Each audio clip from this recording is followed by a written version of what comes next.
తాకట్లో ఉన్న మీ బంగారాన్ని విడిపించి ఆ రోజు ఆన్లైన్ రేటుకి కొంటాం. Sharma gold company.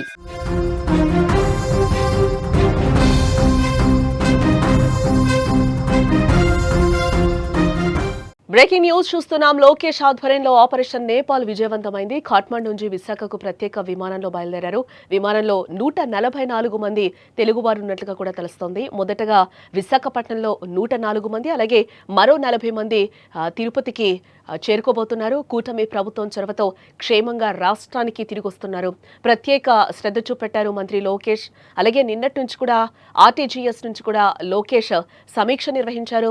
బుధవారం అనంతపురం సభకు కూడా హాజరు కాలేదు లోకేష్. అలాగే లోకేష్తో పాటు పలువురు మంత్రులు, అధికారులు కూడా ఇదే సమీక్షలో నిమగ్నమైనట్లుగా కూడా తెలుస్తోంది.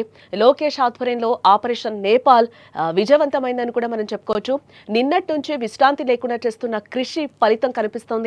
నేపాల్ అల్లర్లలో చిక్కుకున్న తెలుగువారు సురక్షితంగా అడుగు పెడుతున్నారు. ఏపీ ప్రభుత్వం ఏర్పాటు చేసిన ప్రత్యేక విమానంలో 144 మంది తెలుగువారు బయలుదేరారు. కాట్మాండ్ నుంచి మొదటగా విశాఖపట్నం విమానాశ్రయానికి చేరుకోనున్నారు. అనంతరం తిరుపతికి రానున్నారు. విశాఖలో 104 మంది ఏపీ వాసులు, అలాగే తిరుపతికి 40 మంది కూడా రానున్నట్లుగా కూడా తెలుస్తోంది. ఇక ఇదే అంశానికి సంబంధించిన మరింత సమాచారాన్ని మా ప్రతినిధి తిరుపతి ఎయిర్పోర్ట్ నుంచి ప్రత్యక్ష ప్రసారం ద్వారా అందించడానికి రెడీగా ఉన్నారు. ఉమా, ఏంటి అక్కడ పరిస్థితి? అందరూ కూడా కాట్మాండ్ నుంచి బయలుదేరినట్టుగా తెలుస్తుంది. ఫస్ట్ వైజాగ్ లో దిగుతారు, తర్వాత వచ్చి ఇక్కడ మన తిరుపతి విమానాశ్రయానికి చేరుకోబోతున్నట్లుగా తెలుస్తోంది. ఎన్ని గంటలకి వాళ్ళందరూ రాబోతున్నారు? తిరుపతి విమానాశ్రయంలో పరిస్థితి ఏ విధంగా ఉంది? అక్కడ ఏర్పాట్లు ఏ విధంగా చేశారు? బంధువులందరూ కూడా అక్కడికి చేరుకోవడం జరిగిందా ఏంటి? జనకి 144 మంది ప్యాసింజర్స్ తో నేపాల్ కాఠ్మండు నుంచి 3:30 గంటలకి ఫ్లైట్ టేకాఫ్ అయింది. ఏపీ ప్రభుత్వం స్పెషల్ గా ఏర్పాటు చేసినటువంటి ఈ యొక్క ఫ్లైట్ కి సంబంధించి వైజాగ్ లో 104 మంది ల్యాండ్ అవబోతున్నారు. అటు తర్వాత తిరుపతికి ఆ ఏరోప్లేన్ రాబోతోంది. అయితే ఇప్పటికే కూడా బంధువులంతా ఈగర్ గా వెయిట్ చేస్తున్నారు. తమ వాళ్ళకి ఏమైంది, అసలు నేపాల్ లో జరుగుతున్నటువంటి అల్లర్ల నేపథ్యంలోనే సురక్షితంగా తీసుకురావాలని చెప్పి అటు ఏపీ ప్రభుత్వాన్ని కోరినటువంటి నేపథ్యంలోనే దాదాపు 2-3 రోజుల నుంచి కూడా మినిస్టర్ నారా లోకేష్ దానిపైన శ్రద్ధ పెట్టారు. ఆయన నేరుగా అక్కడ ఉన్నటువంటి బాధితులతో వీడియో కాన్ఫరెన్స్ నిర్వహించారు. నేరుగా వాళ్ళతో మాట్లాడి వాళ్ళ యోగక్షేమాలు తెలుసుకొని అక్కడ భారత రాయబారి కార్యాలయంలో ప్రత్యేకమైనటువంటి సిబ్బందిని ఏర్పాటు చేసి వాళ్ళంతా కూడా ఇవాళ సురక్షితంగా ఏపీకి తీసుకొస్తున్నారు. ప్రస్తుతం తిరుపతి ఎయిర్పోర్ట్ లో ఉన్నాను. చూడొచ్చు, ఎయిర్పోర్ట్ లో చాలా మంది అటు మీడియా కావచ్చు, లేదంటే వచ్చేటువంటి బంధువులకు సంబంధించి లేకపోతే అధికారులు కూడా వెయిట్ చేస్తూ ఉన్నారు. కంప్లీట్ గా ఎయిర్పోర్ట్ మొత్తం కూడా కొంత కోలాహలంగా మారిందని చెప్పుకోవచ్చు. కంప్లీట్ గా అధికారులు అటు ప్రభుత్వం కూడా చాలా చర్యలు తీసుకుంటోంది. అటు రవాణా శాఖ నుంచి కావచ్చు, లేదంటే రెవెన్యూకి సంబంధించినటువంటి అధికారులంతా కూడా చేరుకున్నారు. ముఖ్యంగా అటు అనంతపూరు, కడప, తిరుపతి జిల్లాలకు సంబంధించి 40 మంది ప్రయాణికులు ఉన్నట్టయితే తెలుస్తుంది. వీళ్ళంతా కూడా అటు హిమాలయాల యాత్రకు వెళ్ళినటువంటి నేపథ్యంలోనే అక్కడ చిక్కుకున్నారు. చూడొచ్చు, బస్సుకు సంబంధించి అంటే 22 మంది కడప జిల్లా వాసులు ఉన్నటువంటి నేపథ్యంలోనే ఈ బస్సును ఏర్పాటు చేసి ఉన్నారు. కంప్లీట్ గా కడప జిల్లాకు సంబంధించి అటు రోడ్డు ట్రాన్స్పోర్ట్ ఆఫీసర్స్ తో పాటు ఇక్కడ ఉన్నటువంటి రెవెన్యూ అధికారులు కూడా చేరుకున్నటువంటి పరిస్థితి. అంటే వీళ్ళు అర్ధరాత్రి సమయంలో వచ్చేటువంటి అవకాశం కనిపిస్తోంది. ఎందుకంటే 10 గంటల సమయంలో ఇక్కడికి ఫ్లైట్ వస్తుందని చెప్పి కూడా ఇప్పటికే ఇన్ఫర్మేషన్ అందడంతో దానికి అనుగుణంగా కూడా ఇక్కడ ఏర్పాట్లు అయితే జరుగుతున్నాయని చెప్పుకోవచ్చు. ముఖ్యంగా అటు విద్యార్థులు ఉన్నారు, దాంతో పాటు కూడా ఇక్కడ నుంచి వెళ్ళినటువంటి టూరిస్టులు ఉన్నారు.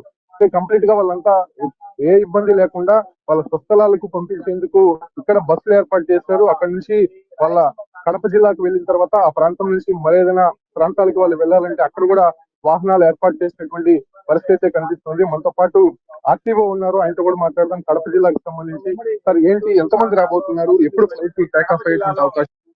ఇక్కడ రైట్ టైం 5 o'clock అన్నారండి. కొద్దిగా డిలే అవ్వడం వల్ల 9 o'clock అంటారు. 9 కడప డిస్టిక్ కి సంబంధించి 22 మెంబర్స్ ప్యాసింజర్స్ ఉన్నారు. వారి కలెక్టర్ యొక్క ఆదేశాలతో వాళ్ళను కడప డిస్టిక్ కడపకి తీసుకొని వెళ్తామండి. దానికోసమే కలెక్టర్ గారు ఆదేశించినట్టుగా ఆర్ఎం గారు ఒక బస్సును అరేంజ్ చేశారు. రెవెన్యూ డిపార్ట్మెంట్ వాళ్ళు కూడా వచ్చారు, ట్రాన్స్పోర్ట్ డిపార్ట్మెంట్ నేను వచ్చాను. అక్కడ నుంచి వాళ్ళ గమ్యస్థానాలకు కడప నుంచి పోవడానికి అక్కడ కూడా కార్లు అరేంజ్ చేసుకున్నాం. వాళ్ళు ఇక్కడ వచ్చేంత వరకు వాళ్ళు ఎక్కడ ప్రాపర్ ఏదనేది ఇంకా తెలియదు. వాళ్ళు వచ్చిన తర్వాత వాళ్ళ గమ్యస్థానానికి కరెక్ట్ చేర్పించేస్తాం. సో కడప జిల్లాకు సంబంధించి 22 మంది ఉన్నారు, రెవెన్యూ అధికారులు ఉన్నారు, వాళ్ళతో కూడా మాట్లాడదాం. సార్, మీకు వచ్చినటువంటి లిస్ట్ ఏంటి? ఓవరాల్ గా ఇక్కడ ఎంత మందికి రాబోతున్నారు? సార్ ఓవరాల్ గా మాకు ఇప్పుడు మా కడప డిస్ట్రిక్ట్ నుంచి లిస్ట్ వచ్చారు సార్, 22 మంది ఉన్నారు.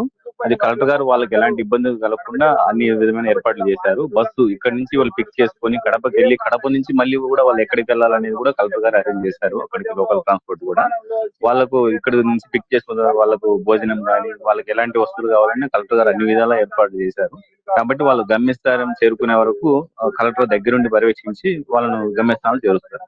లేట్ నైట్ వస్తారు, ఎటువంటి ఇబ్బంది కలగకుండా కూడా ఇక్కడ ఏర్పాట్లు అయితే జరిగి ఉన్నాయని చెప్పుకోవచ్చు. అయితే ఇప్పటికే సోషల్ మీడియా ప్లాట్ఫామ్స్ విషయంలో చెలరేగినటువంటి ఈ ఒక్క అలర్ల నేపథ్యంలోనే నేపాల్ మొత్తం కూడా అట్టుడికిపోతుందని చెప్పుకోవచ్చు. ఈ క్రమంలోనే భారత రాయబారి కార్యాలయానికి ఇక్కడ ఉన్నటువంటి వారందరూ కూడా ఎప్పటికప్పుడు సంప్రదింపులు జరుపుతూనే ఉన్నారు. తెలుగు వారు కావచ్చు, అంటే భారతీయులు ఎవరు కూడా అక్కడ ఇబ్బంది పడే అవసరం లేదని చెప్పి అటు ఏపీ ప్రభుత్వం ఎప్పటికప్పుడు వాళ్ళకి భరోసా ఇస్తూనే ఉంది.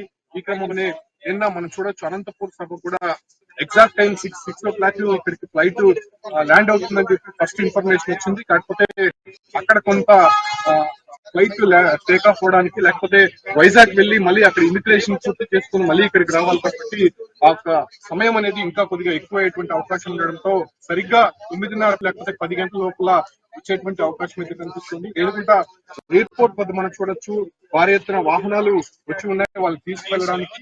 అదే రకంగానే వాళ్ళని సురక్షితంగా ఇక్కడి నుంచి తరలించడానికి అటు ప్రభుత్వ అధికారులతో పాటు మరికొంతమంది కూడా ఇక్కడికి చేరుకున్నటువంటి పరిస్థితి కనిపిస్తుంది. సో ఈ క్రమంలోనే అటు ఎయిర్పోర్ట్ అథారిటీ కూడా ప్రత్యేకమైనటువంటి చర్యలు చేపట్టింది. వాళ్ళు ఫ్లైట్ ల్యాండ్ అయిన తర్వాతనే వాడిని వెనువెంటనే బయటికి తీసుకొచ్చే విధంగా ఇక్కడ నుంచి వాళ్ళ స్వస్థలాలకి తరలించే విధంగా కూడా తిరుపతి ఎయిర్పోర్ట్ లో పనులు అయితే జరుగుతున్నాయని చెప్పుకోవచ్చు. అయితే ఎగ్జాక్ట్ టైం అయితే తెలియదు, కానీ 9 పైనే తిరుపతి ఎయిర్పోర్ట్ కి ఫ్లైట్ వచ్చేటువంటి అవకాశం కనిపిస్తుంది. రైట్ మా, థ్యాంక్స్ ఫర్ ద అప్డేట్. మొత్తంగా అయితే మనం చూడొచ్చు, నేపాల్లో చిక్కుకున్న తెలుగు వారి కోసం 2 రోజులుగా కూడా ఆర్టీజీఎస్ కమాండ్ కంట్రోల్ సెంటర్ నుంచి కూడా మంత్రి పర్యవేక్షిస్తున్నారు. ఈ నేపథ్యంలోనే అందరూ కూడా నేపాల్ నుంచి వివిధ రాష్ట్రాలకి సంబంధించి కూడా తెలుగు రాష్ట్రాలకి సంబంధించిన వాళ్ళు కూడా మరికొద్దిసేపట్లో కూడా ల్యాండ్ కాబోతున్నారు. అరచేతిలో ప్రాణాలు పెట్టుకొని కూడా ఈరోజు నేల మీద సొంత ఊర్లలోకి వెళ్ళబోతున్నారు. ఇదంతా కూడా మంత్రి లోకేష్ దయా అంటూ కూడా అందరూ చెప్తున్నారు. అక్కడి నుంచి తీసుకురావడానికి ఆయన బాగా శ్రమించారు అని కూడా అందరూ ఈరోజు ప్రశంసలు వెలువెత్తున్న సిచ్యువేషన్స్ కూడా కనిపిస్తున్నాయి. ప్రాణాలు అరచేతిలో పెట్టుకుని నేపాల్లో అల్లర్ల మధ్య చిక్కుకున్న తెలుగు ప్రజలు చివరికి స్వదేశానికి బయలుదేరే క్షణం రాగానే వారి కళ్ళల్లో కన్నీళ్లు, హృదయంలో ఉపశమనం, ముఖంలో ఆనందం ఒకేసారి కనిపించాయని కూడా మనం ఇక్కడ చెప్పుకోవచ్చు. మన ఊరి నేల మీద మళ్ళీ అడుగు పెడతామా అన్న ఆలోచనతో ఉన్నవారి గుండెల్లో మళ్ళీ ఆశల దీపం లోకేష్ వెలిగించారనే చెప్పుకోవచ్చు. వైజాగ్ నుంచి వచ్చిన 10 మంది పొఖారా నుంచి ఇక్కడికి కాఠ్మండు వచ్చాము. కాఠ్మండు ఫ్లైట్ ఎక్కేసాము, వైజాగ్ వస్తున్నాము. ఇదంతా మన గౌరవనీయులైన ముఖ్యమంత్రి శ్రీ నారా చంద్రబాబు నాయుడు గారు, లోకేష్ గారు, హోమ్ మినిస్టర్ అనిత గారు, అలాగే మన కేబినెట్ మినిస్టర్ రామ్మోహన్ నాయుడు గారు, వీరందరికీ ప్రత్యేక ధన్యవాదాలు. ఏపీ భవన్ విశాఖ ఎంపీ శ్రీ భరత్ గారికి కూడా ధన్యవాదాలు. అలాగే మన అఫీషియల్స్ అందరూ, RTGS officials, NRT officials, everybody constant గా unstinting support and moral support ఇచ్చి మమ్మల్ని ఇంత జాగ్రత్తగా తీసుకొచ్చి విశాఖపట్నం తీసుకొస్తున్నందుకు మనం మా ధన్యవాదాలు తెలియజేసుకుంటూ A very warm welcome on board this special charter flight. We're really happy to have you with us today. I'd like to take a moment to thank the government of Andhra Pradesh, Shri Nara Chandrababu Naidu and Shri Nara Lokesh for arranging this aircraft and making it possible for us all to travel together with utmost safety and comfort. Thank you. Questioning, please use the light in the panel above. Our Hello 6E magazine.